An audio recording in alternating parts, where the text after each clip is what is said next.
Foreign exchange reforms,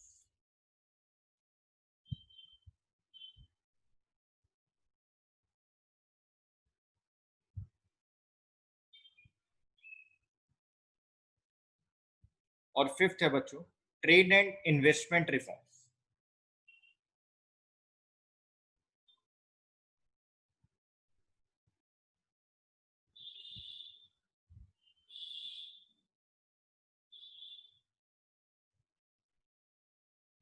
तो मैंने बच्चों के सामने 5 सेक्टर्स के रिफॉर्म्स लिखे। पहला रिफॉर्म किया गया इंडस्ट्रियल सेक्टर में। बेटे दूसरे रिफॉर्म्स इन लोगों ने करे फाइनेंशियल सेक्टर में। इन्होंने टैक्स के सेक्टर में, फिस्कल सेक्टर में बहुत रिफॉर्म्स करे।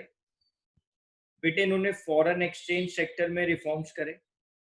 इन्होंने बेटे ट्रेड एंड इन्वेस्टमेंट सेक्टर में रिफॉर्म्स करे। इन्होंने बेटे 5 अलग अलग सेक्टर्स में लिबरलाइजेशन के थ्रू, लिबरलाइजेशन को लेकर बेटे इन्होंने यहाँ पर बहुत सारे रिफॉर्म्स किए। मैं इन सारे रिफॉर्म्स को आपको ना एक एक करके बहुत अच्छे से एक्सप्लेन करूंगा बच्चों, ठीक है। मैं सारे रिफॉर्म्स आपको एक्सप्लेन करूंगा, सारे सेक्टर्स में आपको एक्सप्लेन करूंगा। आप मेरी बात को बस ध्यान से सुनते रहें, और मेरे को नहीं लगता बेटे किसी को भी कोई दिक्कत आएगी। बस आप ध्यान से सुने मेरी बातों को।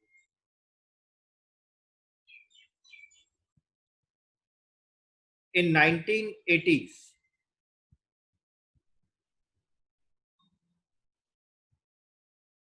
reform policies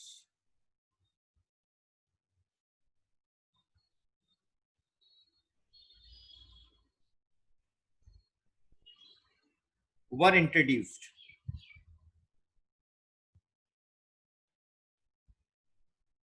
in the areas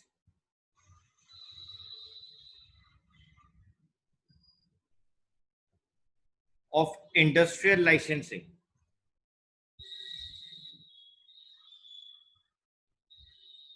export,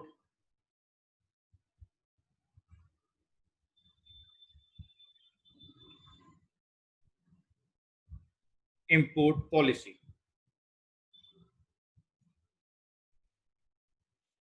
technology की,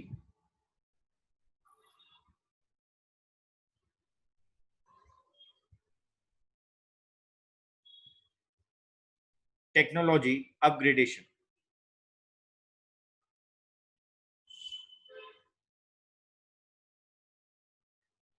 fiscal policy and foreign investment.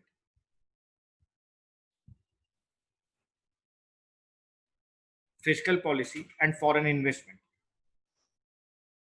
In 1991, more comprehensive, बेटे मैंने यहाँ पे वर्ड लगाया है more comprehensive reforms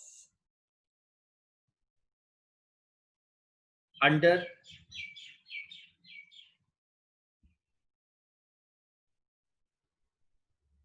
liberalization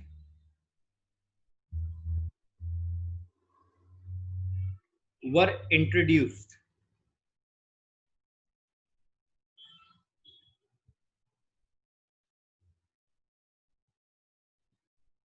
in many areas. बेटे जो एरियाज की बात कर रहा है कि बहुत सारे एरिया के अंदर उन्होंने रिफॉर्म्स किए, वो यही है बेटे। Industrial sector reforms, financial sector reforms, fiscal या tax reforms, foreign exchange reforms और बेटे ट्रेड एंड इन्वेस्टमेंट रिफॉर्म्स। बेटे in 1980s, reform policies were introduced in the areas of industrial licensing, export-import policy, technology upgradation, fiscal policy and foreign investment. बेटे 1980 के अंदर भी reforms किए गए थे, और वो रिफॉर्म्स इन सारी जगह पर किए गए बेटे। इंडस्ट्रियल लाइसेंसिंग को लेकर, एक्सपोर्ट इंपोर्ट पॉलिसी को लेकर, टेक्नोलॉजी की अपग्रेडेशन को लेकर, हमारी कंट्री की फिस्कल पॉलिसी को लेकर, फॉरेन इन्वेस्टमेंट को लेकर। लेकिन बेटे 1991 के अंदर मोर कॉम्प्रिहेंसिव रिफॉर्म्स किए गए बेटे, लिबरलाइजेशन को लेकर। कॉम्प्रिहेंसिव का मतलब होता है बेटे बहुत ज्यादा चेंजेस, बहुत कॉम्प्रिहेंसिव लेवल पर चेंज किए गए, छोटे मोटे चेंजेस नहीं थे बेटे। और ये बहुत सारे एरियाज में किए गए। मैंने आपके सामने 5 एरियाज लिख दिए बेटे। इन पांचों एरियाज के अंदर ये कॉम्प्रिहेंसिव चेंजेस, कॉम्प्रिहेंसिव रिफॉर्म्स किए गए बच्चों। सर आप हमें पहले कौन से सेक्टर का रिफॉर्म पढ़ाएंगे? बेटे मैं सबसे पहले आपको सबसे इंपॉर्टेंट वाला पढ़ाऊंगा।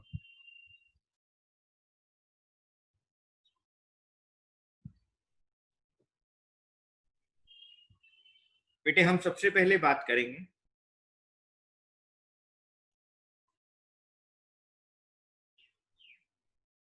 फिस्कल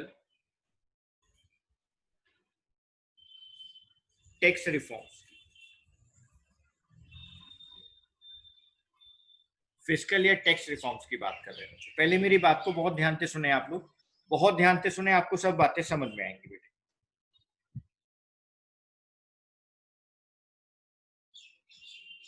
बेटे ये हम सब लोगों को पता है कि हमारी कंट्री बेटे ज्योग्राफिकल पोजीशन में बहुत बड़ी है। हमारी कंट्री जो है बेटे उसका एरिया बहुत बड़ा है, बहुत सारे लोग यहाँ रहते हैं, पॉपुलेशन बहुत ज्यादा है हमारी कंट्री के अंदर। बेटे हमारी कंट्री के अंदर दो तरह के टैक्सेस, बेटे हमारी कंट्री के अंदर मेनली दो तरह के टैक्सेस चलते हैं बेटे, या चला करते थे बेटे। एक को हम कहते हैं डायरेक्ट टैक्सेस और एक को हम लोग कहा करते थे बेटे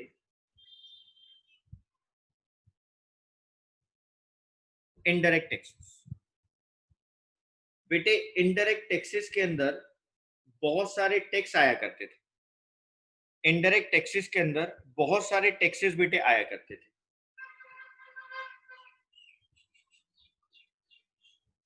जैसे कि बेटा कस्टम ड्यूटी,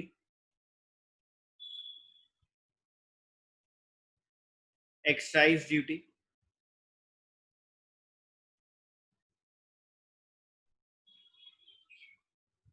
कॉर्पोरेशन टैक्स। बेटे ये सारे टैक्सेस हमारे पास आया करते थे, ये इनडायरेक्ट टैक्सेस होते थे बच्चों। हमारे यहाँ पर ना इंडिया में ना बेटे एक बहुत कॉम्प्लेक्स,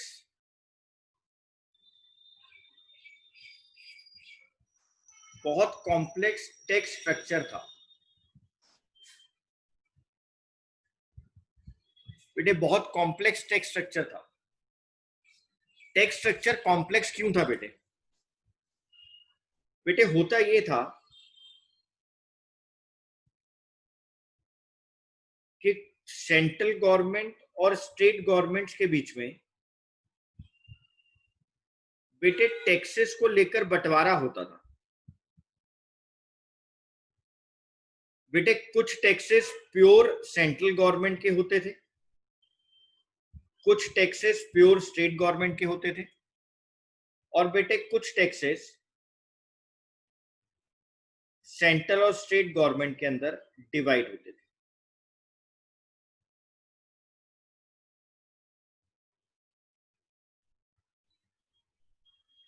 बेटे एक स्टेट से दूसरे स्टेट के अंदर जब गुड्स जाते थे तो वहां भी टैक्सेस को लेकर एक कॉम्प्लेक्स स्ट्रक्चर था बेटे, वहां भी टैक्सेस को लेकर एक कॉम्प्लेक्स स्ट्रक्चर था बेटे। जब स्टेट वाइज एक से दूसरे स्टेट में गुड्स सेल हो रहे हैं, वहां भी बेटे टैक्सेस को लेकर बहुत कॉम्प्लेक्स स्ट्रक्चर बन गया।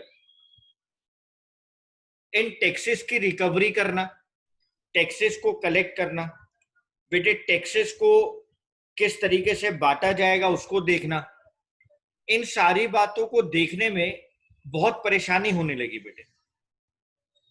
तो हमें फिर रियलाइज हुआ बेटे, हमें रियलाइज हुआ कि हमें अपने टैक्स रिफॉर्म्स करने पड़ेंगे बच्चों। हमें अपने टैक्स स्ट्रक्चर को सिंप्लीफाइड करना पड़ेगा। और आप लोग देखो बेटे धीरे धीरे क्या होता गया, धीरे धीरे गवर्नमेंट ने अभी इनडायरेक्ट टैक्सेस को भी बेटे खत्म कर दिया और इनडायरेक्ट सारे इनडायरेक्ट टैक्सेस को बेटे मर्ज कर दिया। अब ये बेटे अलग अलग नाम से जाने ही नहीं जाते, अब ये सिर्फ एक नाम से जाने जाते हैं बेटे। इन सारे इनडायरेक्ट टैक्सेस को मर्ज करके गवर्नमेंट ने बेटे एक टैक्स बना दिया जिसका नाम रख दिया GST. Goods and service tax.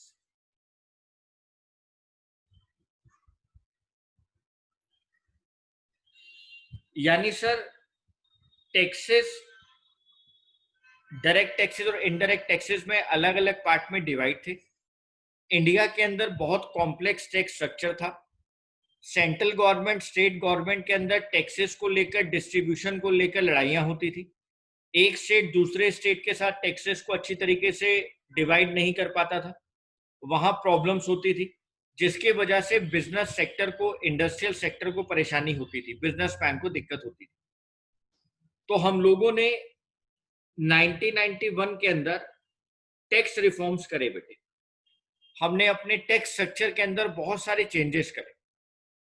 अब वो चेंजेस बेटे क्या क्या थे, उन चेंजेस को कैसे किया गया, उन चेंजेस के अंदर हम लोगों ने क्या क्या काम किया, हम उस पर डिस्कशन करें।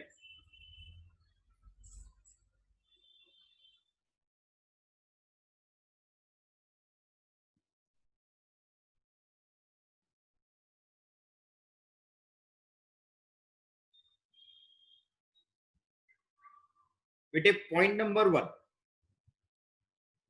मैं आपको लिखवाता भी जाऊंगा बेटे और समझाता भी जाऊंगा। Moderate,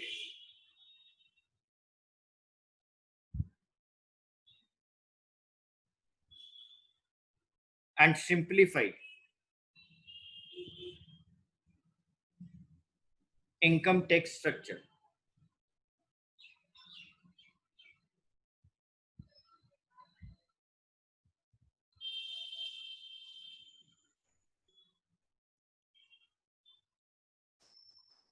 moderate and simplified moderate and simplified income tax structure. मैं दोनों वर्ड्स को दोबारा से बोलता हूं बेटे, moderate and simplified income tax structure. बेटे इनकम टैक्स के स्ट्रक्चर को मॉडरेट किया गया, चेंजेस किए गए, सिंप्लीफाई बनाया गया, जिससे कि बेटे हम टैक्स इवेजन को रोक पाए। हम बेटे अपने इनकम टैक्स रेट्स के अंदर बेटे चेंजेस करें। इनकम टैक्स रेट्स को कम किया गया। जो पहले कहीं बेटे 50%, 51% के आसपास टैक्सेस लिया करते थे, बेटे उसको 30% तक रिड्यूस करके लेकर आए। जैसे हमने बेटे टैक्स रेट को कम करा, लोगों के ऊपर कम टैक्सेस लगाए, इंडस्ट्रीज पे कम टैक्सेस लगाए, बेटे लोगों ने ईमानदारी से टैक्स देना शुरू करा। ईमानदारी से टैक्स देने से क्या हुआ बेटे, हमारे यहाँ पर टैक्स इवेजन कम हो गया बेटे, टैक्स की चोरी कम हो गई। तो सबसे पहले तो हमने बेटे अपने टैक्स रेट्स को कम करा, जिसकी वजह से टैक्स इवेजन, टैक्स की चोरी कम हुई और गवर्नमेंट का रेवेन्यू इंक्रीज हुआ। मैं बेटे इस बात को बहुत आसान लैंग्वेज में आपको लिखवा रहा हूं।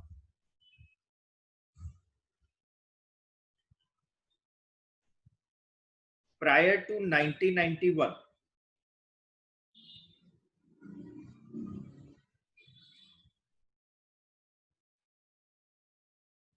the income tax rates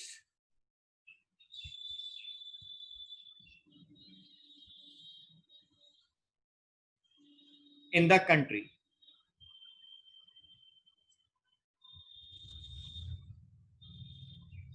were quite high,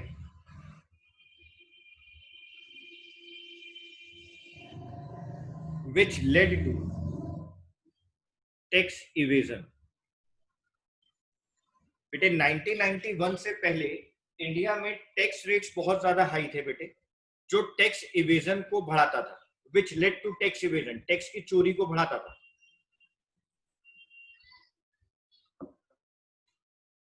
the fiscal policy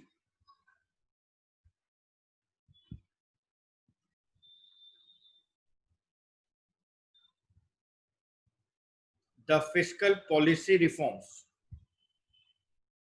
simplified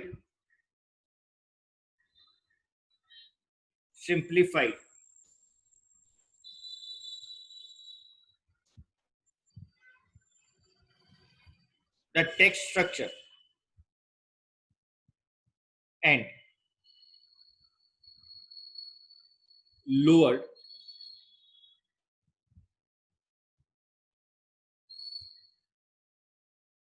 the rates of taxation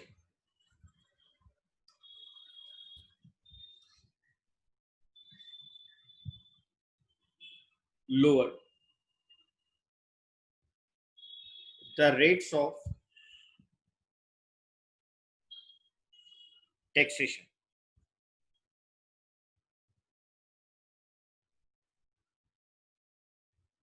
The maximum rate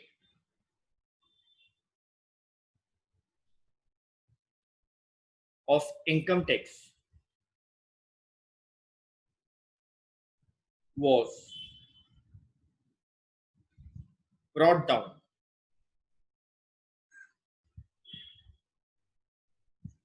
to 30% from 51%. The reduced tax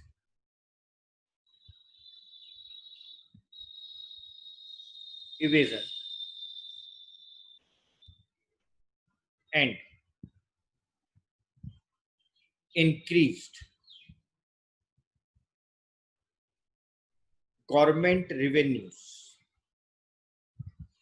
tax rate के कम होने से टैक्स इवेजन कम हुआ और गवर्नमेंट के रेवेन्यूज बेटा इंक्रीज हुए.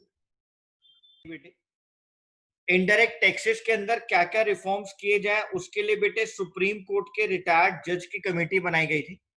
उस कमेटी की रिकमेंडेशन के अकॉर्डिंग इनडायरेक्ट टैक्सेस को रिड्यूस किया गया बेटे. The rates of various indirect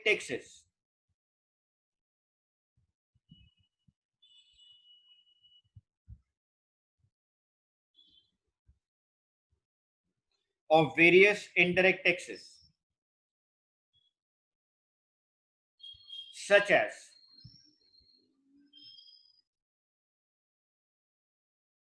the custom duty,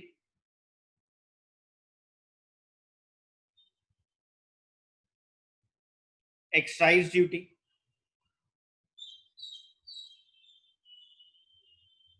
corporation tax, etc. had been reduced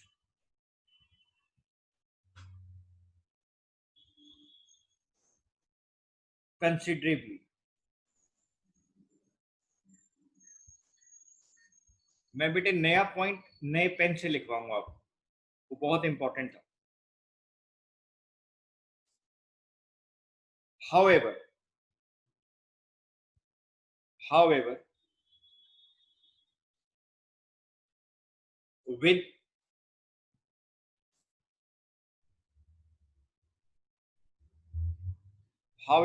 with the introduction of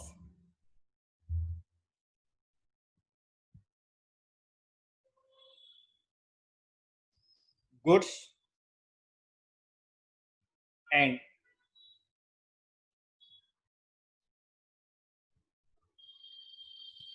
service tax,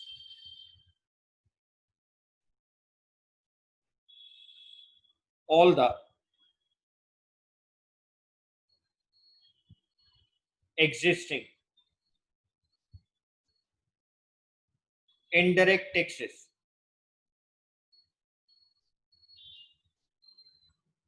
are replaced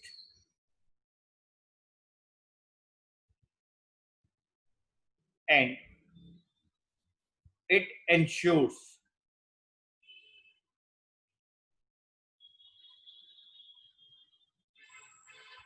a uniform की जगह बेटा सेम भी वर्ड लिखा जा सकता है.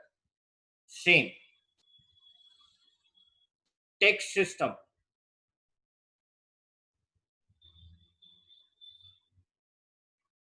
all over the country.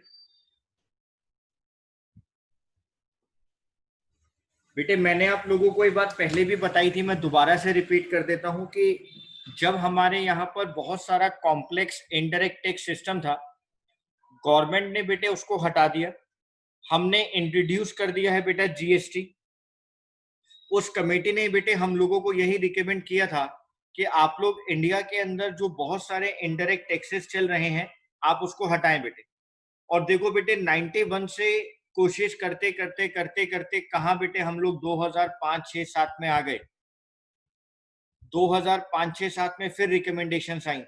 बेटे उसको भी करते करते अब जाकर पिछले 5 साल पहले 4 साल पहले हम लोग बेटे इंडिया के अंदर जीएसटी को इंट्रोड्यूस कर पाए। यानी हमारे यहाँ पर जो इनडायरेक्ट टैक्सेस का स्ट्रक्चर था बेटे बहुत कॉम्प्लेक्स था। तो ये रिकमेंडेशंस आजकल की नहीं है बेटे, ये रिकमेंडेशंस तो बहुत पहले से आ रही थी।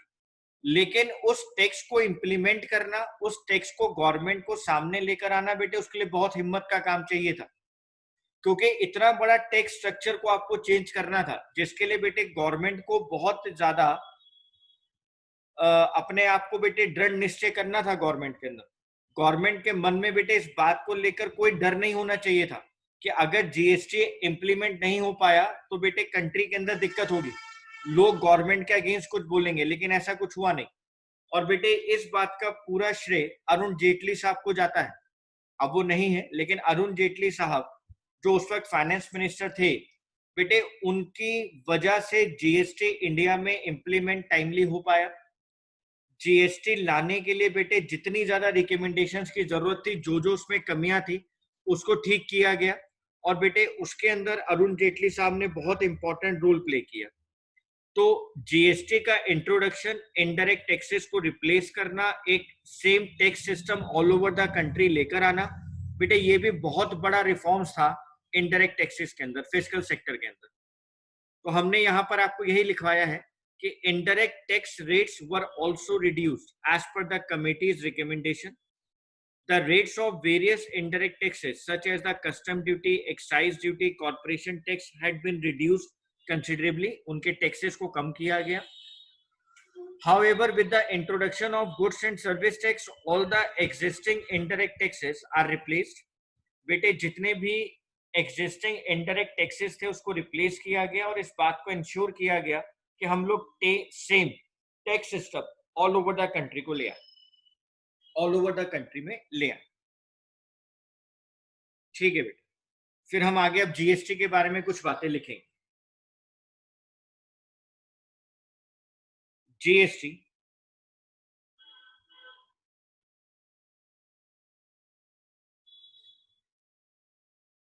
is a value added tax levied on most goods and services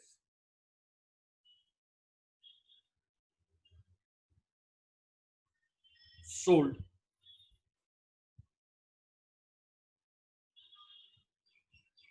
for domestic consumption.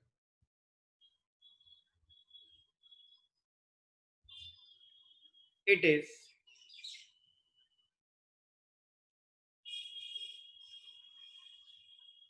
paid by the consumer.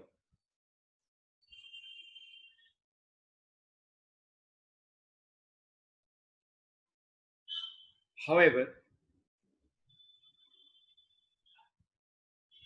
it is remitted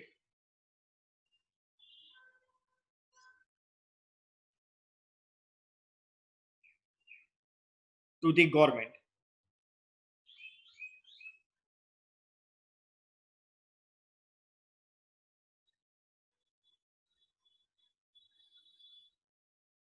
by the businesses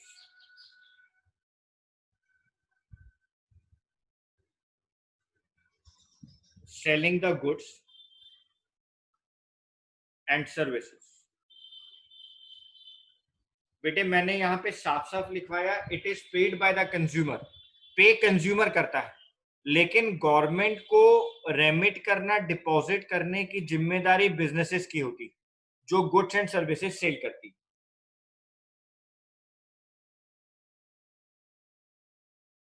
GST provides revenue for the government. GST बेटे government को revenue provide कर रहा है। The term बेटे इससे आसान English नहीं लिख सकते हम लोग। The term GST has been defined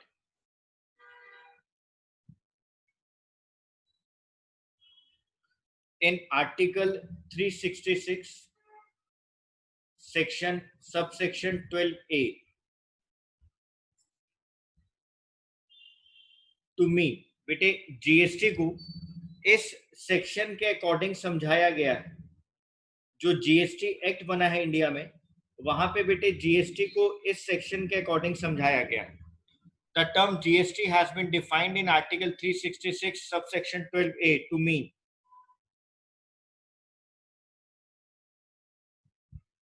any tax on supply of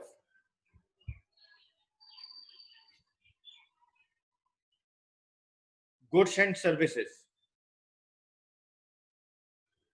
or both, except taxes on supply of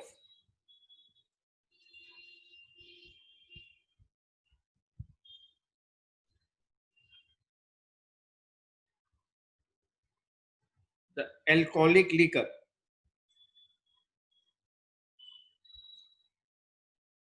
for human consumption.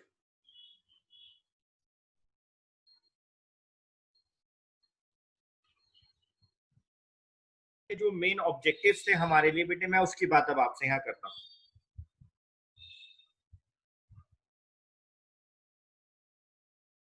The various objectives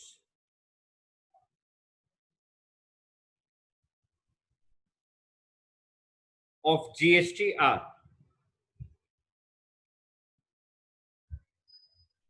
बेटे point number A,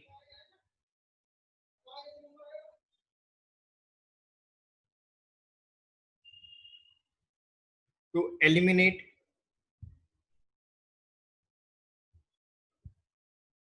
classification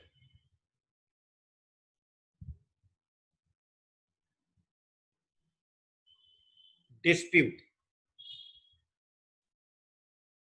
between goods and services। बेटे पहले वाले indirect taxes के अंदर goods और services की classification थी बेटे, heavy goods, heavy weight goods, lower weight goods, direct consumer goods, indirect consumption goods. बेटे इस तरीके से गुड्स और सर्विसेज को पहले ना क्लासिफाइड किया हुआ था। जीएसटी ने बेटे पहला ऑब्जेक्टिव तो हमें यही दिया कि उस क्लासिफिकेशन को ही हटा दिया बेटे, उस क्लासिफिकेशन को एलिमिनेट कर दिया और गुड्स एंड सर्विस टैक्स के अंदर सारे गुड्स और सर्विसेज को यूनिफॉर्म लेवल पर ले आए बेटे, कोई क्लासिफिकेशन की बात ही नहीं करी बेटे। ऐसा क्यों किया गया कि हम लोग same tax goods and services पर लगा पाए बेटे। तो सेकंड पॉइंट इसी के साथ जोड़ दिया उन्होंने, to bring uniformity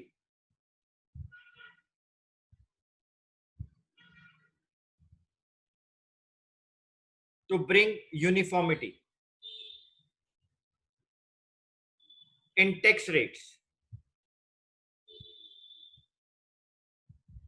and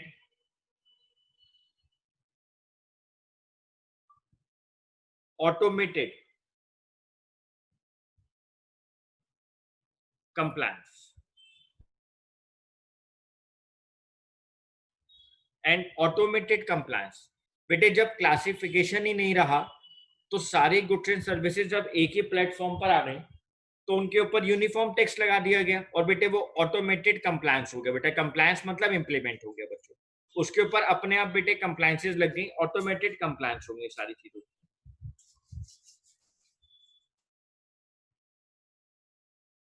point number C बेटे,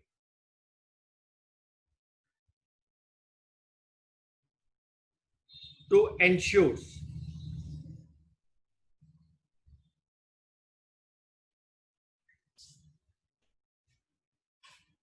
simplification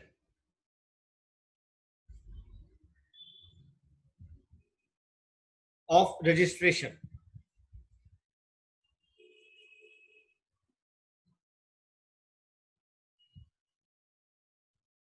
filing of return, tax, administration,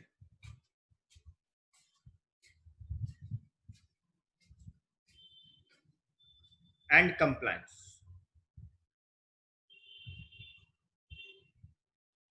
बेटे इस बात को इंश्योर किया गया कि हमारा जीएसटी के अंदर रजिस्ट्रेशन बेटे सिंपलीफाइड तरीके से हो जाए, सिंपलीफिकेशन ऑफ रजिस्ट्रेशन हो बेटे, हम अपनी रिटर्न टैक्स की फाइल सिंपलीफाइड तरीके से भर पाए, हमें कोई दिक्कत ना आए, हम टैक्स इजिली जमा करा पाए बेटे, एडमिनिस्ट्रेशन का काम, मैनेजमेंट का काम स्मूथली हो और सारे कंप्लायंसेस बेटे बहुत सिंपलीफाइड तरीके से पूरे हो जाए। इस बात को जीएसटी के अंदर बेटे बहुत ध्यान से रखा गया और इसके ऊपर बहुत काम हुआ। तो इस बात को इंश्योर किया गया कि हर किसी का जीएसटी रजिस्ट्रेशन बहुत आराम से हो जाए बेटे, कोई प्रॉब्लम ना हो, सिंप्लीफिकेशन हो उसके अंदर, filing of return tax simplify हो, एडमिनिस्ट्रेशन और कंप्लायंस का काम बेटे सिंप्लीफाइड तरीके से हो जाए।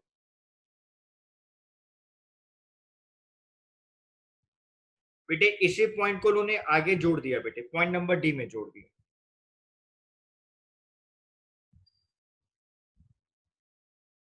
To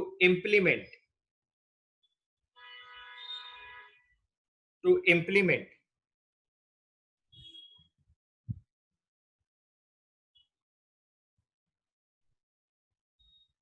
same text base laws and administration procedures across the country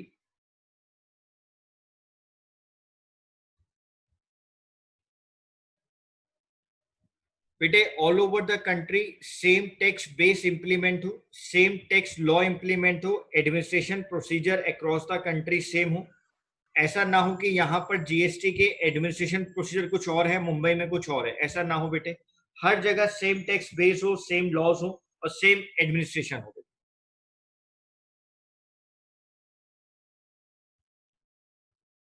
बेटे एक बहुत इंपॉर्टेंट बात यहाँ रखी गई, टू मिनिमाइज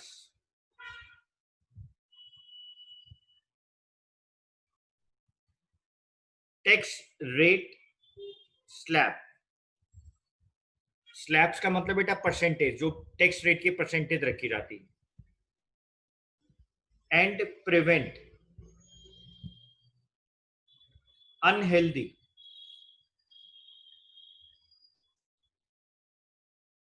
कंपटीशन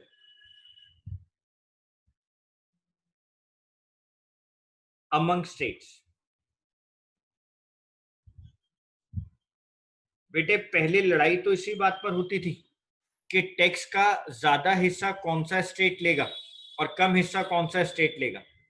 तो इन्होंने बेटे टैक्स रेट स्लैब्स को इतना मिनिमाइज करा कि बेटे वहां पर इतनी प्रिवेंशन दे दी गई अनहेल्दी कंपटीशन को लेकर जो स्टेट्स के बीच में हुआ करती थी।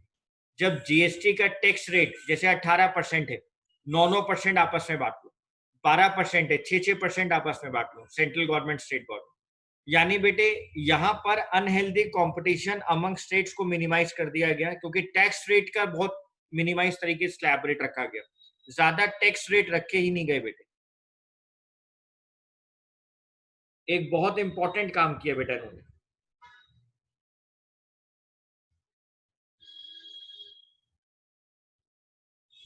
To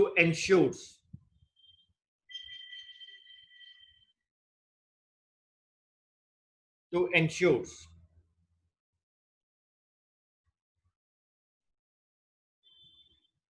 free movement of goods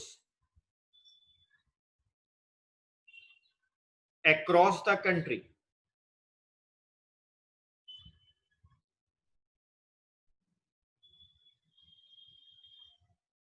without any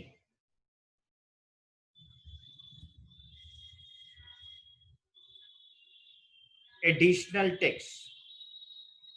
बेटे एक बार जीएसटी लग गया उसके बाद कोई टैक्स नहीं, आप बेटे एक स्टेट से दूसरे स्टेट में जितनी मर्जी मूवमेंट करो उस गुड्स को लेकर, कभी उसके ऊपर दोबारा टैक्स लग ही नहीं सकता। दिल्ली से गुड्स बिके, पंजाब जा रहे हैं, जीएसटी लग गया बेटे, ऐसा नहीं कि पंजाब बॉर्डर पे उस पर दोबारा टैक्स लगाया जाएगा, नहीं बेटे, एक बार टैक्स लगने के बाद फ्री मूवमेंट है बेटा, उसके बाद दोबारा टैक्स नहीं लगाया जाएगा। To ensures free movement of goods across the country without any additional tax, उसके ऊपर कोई एडिशनल टैक्स नहीं लगाया जाएगा।